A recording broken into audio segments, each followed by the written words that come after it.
প্রিয় গাইজ, নদীমাতৃক আমাদের এই বাংলাদেশ সত্যি অপরূপ সৌন্দর্য নদীর। আপনারা দেখতে পাচ্ছেন নদীতে ছোট ছোট নৌকা দিয়ে কত সুন্দর মৎস্যজীবীরা মৎস্য শিকার করছে।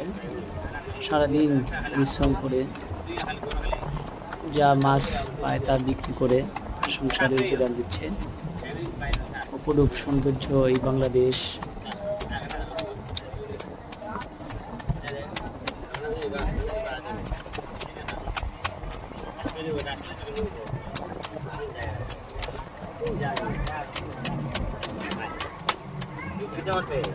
আমার